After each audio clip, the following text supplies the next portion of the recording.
আমাকে শপথ গ্রহণ করানোর জন্য কোনো ধরনের পদক্ষেপ বর্তমান সরকার নেয় নাই, যেটি কিনা তাদের এখতিয়ারে পড়ে। বর্তমান সরকার বলতে স্থানীয় সরকার বিভাগকে বোঝানো হচ্ছে, যেখানে নির্বাচন কমিশন থেকে এই নির্দেশনাটি গ্যাজেট সহ স্থানীয় সরকার বিভাগে অর্থাৎ স্থানীয় সরকার মন্ত্রণালয় বরাবর পাঠানো হয়। পাঠানোর পর তারা আরেকটি যে কাজ করে, সেটিকে আইনের দৃষ্টিতে অনেকেই বলেছে এটি বেআইনি, সেটি হলো তারা পাল্টা নির্বাচন কমিশনকে চিঠি লিখে সেখানে একাধিক একটা রেফারেন্স দিয়ে বলার চেষ্টা করে যে এখানে আপিল করবে কিনা।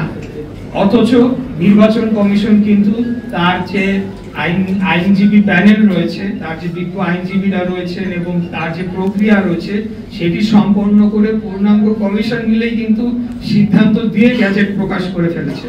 অতএব এখানে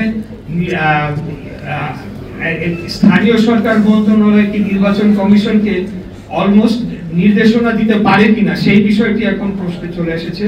তো এখানে আমরা দেখছি যে নির্বাচন কমিশনের উপর ইতিমধ্যেই এই সরকার এক ধরনের হস্তক্ষেপ শুরু করেছে এবং সেটি আগামী জাতীয় নির্বাচনের আগে কি ধরনের প্রভাব ফেলতে পারে সেটা নিয়ে জনগণ এখন শঙ্কিত হয়ে পড়েছে।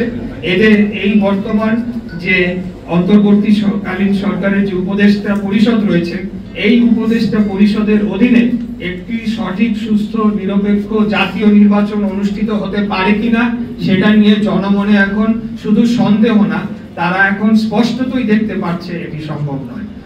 আর আরেকটি যে কথা বলতে চাই, যে সেই ব্যাপারেও নির্বাচন কমিশনও পাল্টা উত্তর দিয়েছে যে তারা সম্পূর্ণ আইনি ব্যাখ্যা দিয়ে কোন কোন রাউন্ডে কিভাবে তারা এই সিদ্ধান্তটি নিয়েছে এবং গ্যাজেটটি প্রকাশ করেছে। সেটি পাওয়ার পরে স্থানীয় সরকার মন্ত্রণালয় তারা এখন কালক্ষেপণ করার জন্য আবারও চিঠি দিয়েছে। এখন কোথায় দিয়েছে সেটা বলতে পারছি না, কেউ বলছে আইন মন্ত্রণালয় দিয়েছে, কেউ বলছে সলিসিটর অফিসে দিয়েছে, নানা ধরনের কালক্ষেপণের আশ্রয় তারা নিয়েছে।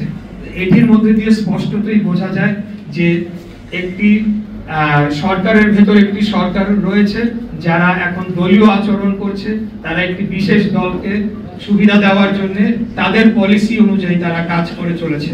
For more updates, follow us on Facebook, subscribe our YouTube channel, get the latest update on www.daily-sun.com.